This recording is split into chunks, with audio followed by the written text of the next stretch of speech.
जय श्री राम। आप सभी का हमारे YouTube चैनल में हार्दिक स्वागत है। आज हम बात करेंगे मिथुन राशि के महानुभावों के बुध ग्रह के बारे में कि गोचर ग्रह स्थिति या जन्म कुंडली के अंतर्गत बुध ग्रह किस प्रकार का फल दे रहा है। यदि अशुभ फल दे रहा है तो इसके क्या है उपाय। मित्रों, जब एक ग्रह अन्य ग्रह के साथ गोचर में युति करता है या गोचर स्थिति अनुसार अन्य ग्रह भाव पर दृष्टि अपना प्रभाव छोड़ता है तो इससे जातक के जीवन में मिलने वाले फलों के अंदर भिन्नता आ जाती है। जीवन के प्रत्येक क्षेत्र में उसको कुछ शुभ फल कुछ अशुभ फल की प्राप्ति होती है। आज हम बुध ग्रह को इसी दृष्टि से देखने और समझने की कोशिश करेंगे। मित्रों, प्रत्येक मनुष्य की प्रकृति होती है, स्वभाव होता है कि वो शुभ फल में वृद्धि अशुभ फल में न्यूनता में कमी की चाह रखता है। इसके लिए शास्त्रोक्त और अनुभूत उपाय प्रयोग ग्रह के शुभ फल में वृद्धि अशुभ फल में कमी के लिए कर सकते हैं। वीडियो के मध्य में बताया जाएगा कि इसके क्या उपाय हैं, किंतु इसके लिए ग्रह की जानकारी विस्तार से लेनी होगी, यह अति आवश्यक है।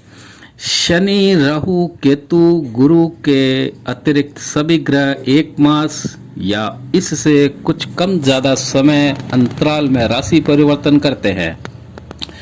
ये बुध, शुक्र, मंगल, सूर्य और चंद्रमा थोड़े थोड़े समय के अंतराल से शुभ ग्रह गुरु व अशुभ ग्रह शनि राहु के साथ युति करते हुए जीवन में उदासीनता नकारात्मक स्थितियों को पैदा करते हैं। ऐसे में जातक क्या प्रत्येक माह अलग अलग उपाय करेगा? नहीं, प्रत्येक मनुष्य को जैसा है वैसा ही जीवन काटने पर मजबूर भी हो जाता है और ये मजबूरी का कारण भी ग्रह ही है। तो ये मजबूरी उदासीनता का भाव कहाँ से आया?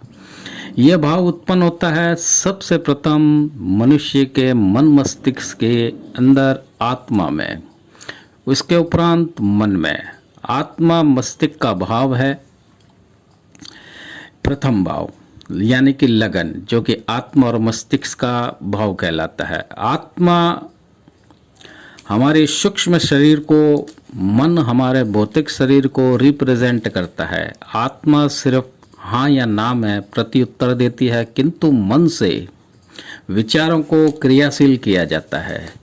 ज्योतिष की दृष्टि में पूरा भौतिक शरीर राशि अर्थात चंद्र राशि चंद्रमा ही है। अर्थात जब जब चंद्र राशि चंद्रमा लगन स्वामी गोचर में शुभस्थ भाव या शुभ ग्रहों से युति करता है, व्यक्ति आत्मसंतुष्टि प्राप्त कर प्रसन्न रहता है।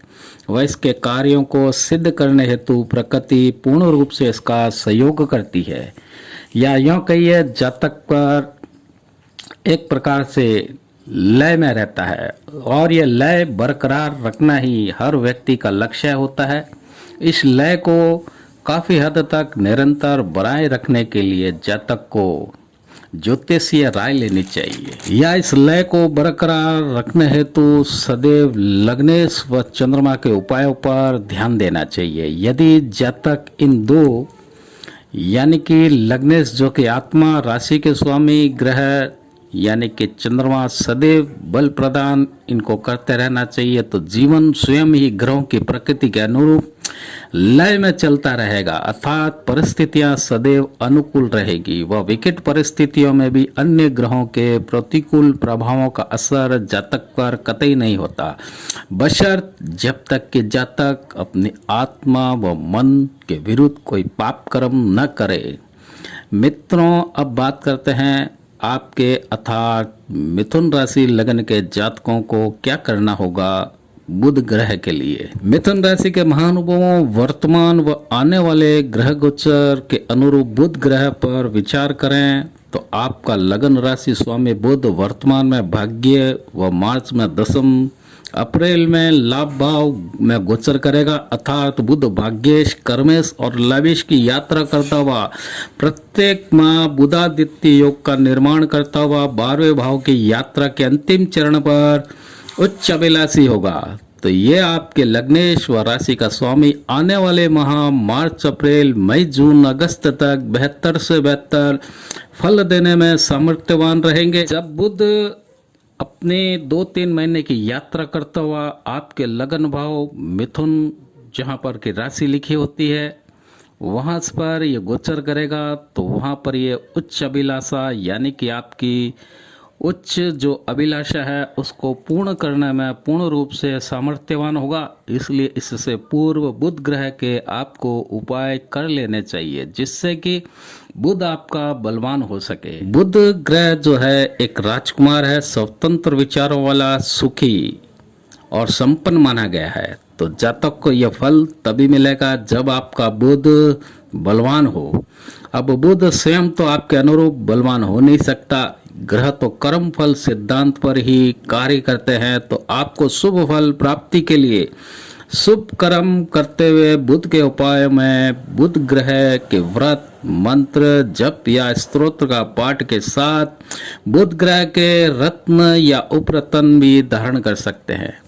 आज हम आपको बुध ग्रह के उपायों की जानकारी देंगे जिसे मिथुन लग्न राशि के महानुभावों को अपनाना चाहिए। इसके अंदर सर्वप्रथम जो उपाय है वो इस प्रकार से है।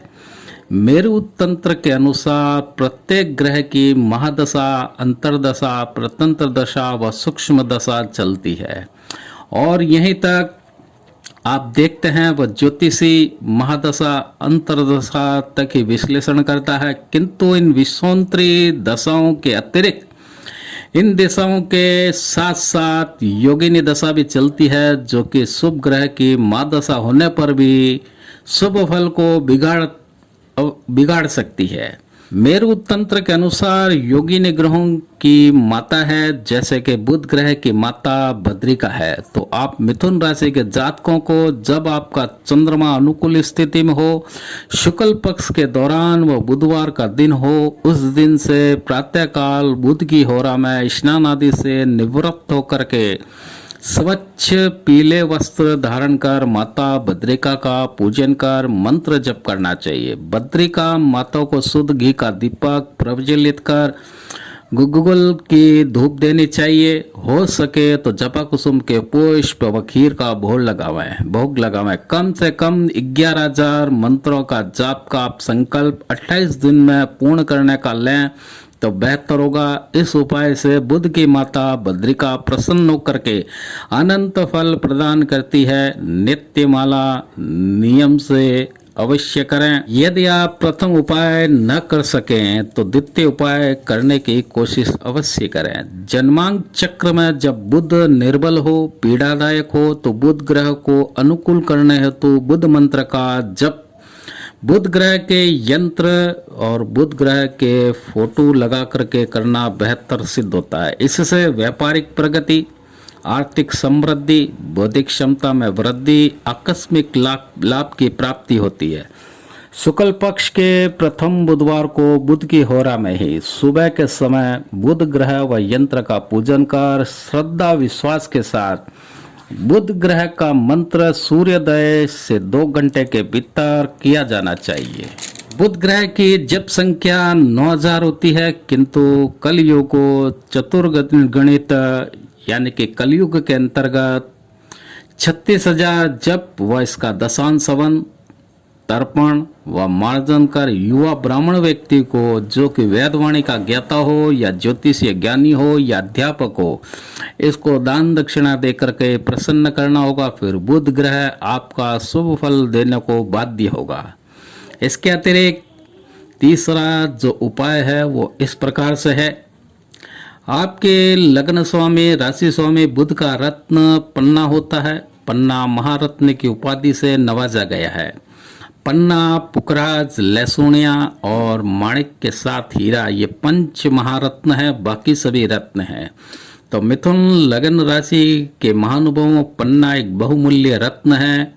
यदि आपके पॉकेट में पैसा हो तो अच्छी क्वालिटी का पन्ना धारण कर सकते हैं, वरना मध्यम श्रेणी का धारण करें। पन्ना जैसा रत्न जब भी लें मनी बैक गारंटी के साथ लेवें, ताकि रिजल्ट न मिलने पर बेचने वाला पैसा रिटर्न कर सके या बदले में कोई अन्य अच्छी क्वालिटी का पन्ना आपको दे सके। महारत्नों को पहनने में एक आम व्यक्ति ही नहीं, ज्योतिषी की भी समझ में नहीं आता कि जातक को किस क्वालिटी का रत्न धारण करने की सलाह दें, ट्रांसपेरेंट या विदाउट ट्रांसपेरेंट। इसलिए महारत्नों की एक अलग क्वालिटी अलग अलग जातक को अलग अलग रिजल्ट देती है। पन्ने में यदि जाल हो और उसके अंदर कोई काला बिंदु ना हो तो ऐसा पन्ना भी उत्तम माना जाता है। पन्ना वैसे तो शुक्ल पक्ष के बुधवार और बुधवार के नक्षत्र में धारण किया जाता है। धारण करने से पूर्व ही इसको स्वर्ण या चांदी के रिंग में जड़वा लेना चाहिए व शुद्धिकरण कर बुध के मंत्रों, गणेश मंत्रों से अभिमंत्रित कर धारण करने के पश्चात बुध ग्रह से संबंधित हरा अनाज दान स्वरूप दक्षिणा सहित दान करना चाहिए। आखिरी में बात करते हैं बुधवार के व्रत और वनस्पति धारण करने की, जो कि सर्वत्र सुलभ और सस्ती पड़ती है।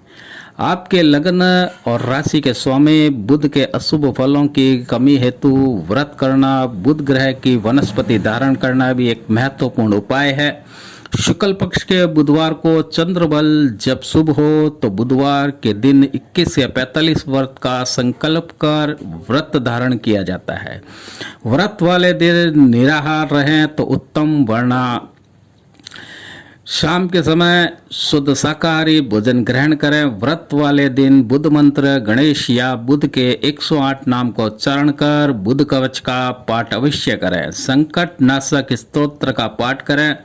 बुध मंत्र का जप करें तो सोने में सुहाग होगा। बुधवार को व्रत के दौरान बुध का मंत्र और यंत्र पर इलायची, कपूर जल में डाल करके अर्पण करें। व्रत पूर्ण होने पर 9 कन्याओं को भोजन व ब्राह्मण व्यक्ति को भोजन व दान दक्षिणा देवें। बुध की वनस्पति में विधारा की जड़, श्वेतार्क की जड़ को बुधवार के शुभ नक्षत्र में ही अभिमंत्रित कर बुधवार को ही धारण करें। यह वनस्पति जड़ अमूल्य कीमती महारत्नों के समान ही फल प्रदान करने में पूर्ण रूप से सक्षम होती है। अंतिम उपाय में आपको यह कहना चाहूंगा कि यदि आप उपरोक्त में से कोई भी उपाय न कर सकें तो आप अपनी वाणी पर नियंत्रण रखें, क्रोध से बचें। बुध जब पाप ग्रह के साथ होता है तो व्यक्ति गुस्सेल अवश्य होता है, वाणी के अंदर अपशब्द का प्रयोग अवश्य करता है। इससे बुध और अधिक खराब फल देने लगता है। आप अपनी बहनों से रिश्ता मधुर रखें। जब ये घर आए इनको मूंग से बने मिष्टान या अन्य पदार्थ खिलावें। वह 11 बुधवार और 5 रविवार, बुधवार को गणेश मंदिर, रविवार को भैरव मंदिर दर्शन करने अपनी बहन के साथ जावें। अपने दांतों का पूर्ण रूप से ख्याल रखें। दांतों में सड़न हो या दाढ़ निकलवा चुके हो तो दूसरी दाढ़ लगवाएं। हरे मूंग भिगो करके मोर या तोते को अवश्य देवें। कबूतरों को हरे मूंग कतई ना देवें। साथ ही अधिकाधिक सत्य बोलने की कोशिश करें। विचार और वाणी में शुद्धता और नम्रता रखें। तो मित्रों, ये कुछ आपके बुध ग्रह के उपायों की जानकारी थी, जिसे आप करें तो शुभ फल अवश्य मिलेगा। साथ ही हमारे चैनल पर जो नए सदस्यगण आए हैं उनसे निवेदन है कि आप हमारे चैनल को लाइक करें, सब्सक्राइब करें, बेल बटन को अवश्य दबावें। अब मैं अपनी वाणी को विराम देता हूँ। जय श्री राम।